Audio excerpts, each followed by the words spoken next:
name is Les Hedman, and I'm the CEO and founder of Helix Health and Wellness. And I'm joined today by John Deutsch, the lead of our development team with the Bridge Patient Portal. And we're going to talk a little bit about health and technology.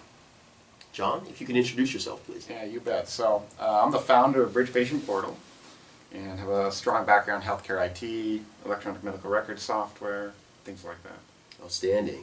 So John, we were talking a little bit before at breakfast about why we got into healthcare, and I think one of our main motivations is there's so many problems to solve. Where would you say that your passion in healthcare and IT is? I mean, I think everyone looks at healthcare IT and they see so much opportunity in it. Of course, there's other challenges that come after that, but from our side, my background was in software development and IT.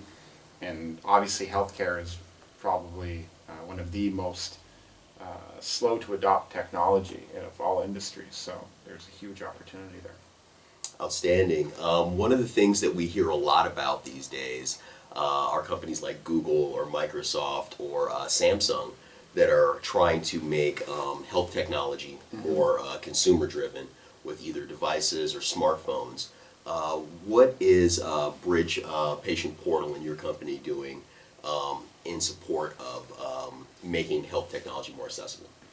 Yeah, I mean, one of the challenges with being a giant company like Google or Samsung is healthcare at some point is generally all centered around your primary care physician one way or another. So if you don't have the buy-in from a primary care physician or the caregiver of any sort, it's very difficult to find a solution that's going to improve healthcare. So what we do is our software is actually sold to physician practices or hospitals, and these organizations, by adopting this, are actually the ones that are going to drive the technology forward, whereas other technologies, they might be able to work on a level of maybe a fitness tracking software or something that's very consumer that requires no caregiver to be involved in.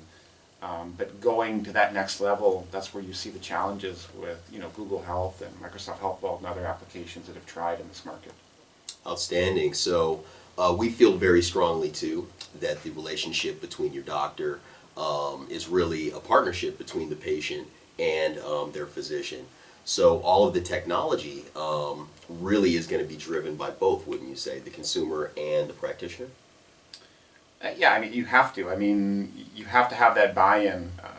Another, from a behavior aspect of a patient is people don't generally like to take care of their health. I mean, especially sick people. People who love fitness and are one thing, but that's not the majority of the population. So what you find is that if the physician's not bought in, if the physician's not saying, do this, a typical patient will not do that. And that's one of the challenges. That's why you need a solution that spans across both. Is usable for a patient, the patient likes to use it, but is also something that the physician is going to adopt. That makes a lot of sense. Yeah. Hopefully making everybody's life a little bit easier and bringing down the cost, really.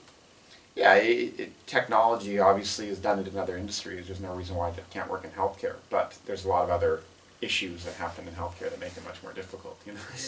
And just to touch on some of those issues, what do you think some of the biggest barriers between acceptance of technology are? Do you think it's from an institutional side with healthcare itself, with insurance, or do you think it's really patients understanding that they have lots of options to help them with technology and stay more healthy?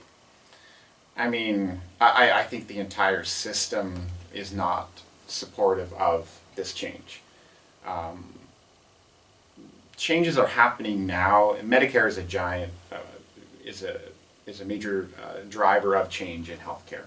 What Medicare does, insurance companies typically follow. So they've got the capacity to make the biggest impact, and that's why we're starting to see a lot of these changes take place. They control the reimbursements, and healthcare follows the money. So I think that's what's going to really make this go to the next level. We're already seeing that take place in healthcare. People are getting tired of the current system, but that remains to be seen. We also had a conversation regarding that now that the Affordable Care Act is requiring us all to have health care, it's still not really an enjoyable process or easy. So hopefully customer service will come into the conversation at some point for something that we all have to buy. Right. I mean, the Affordable Care Act is just one aspect of the Affordable Care Act. There's a lot of other things in the Affordable Care Act that are very that are driving these other changes in healthcare IT. So, in general, I think it's some of the goals might be a little bit lofty, but there's already been pulling back on some of them, which is fine, and extension of deadlines, and it's part of the process. Excellent. Well, John, in closing, what would you say on the horizon for healthcare and health technology is most exciting, in your opinion? I think it's a good question. I mean, from a healthcare IT perspective, I think we're heading in the right direction, and that is it has so much capacity to make a major change in healthcare.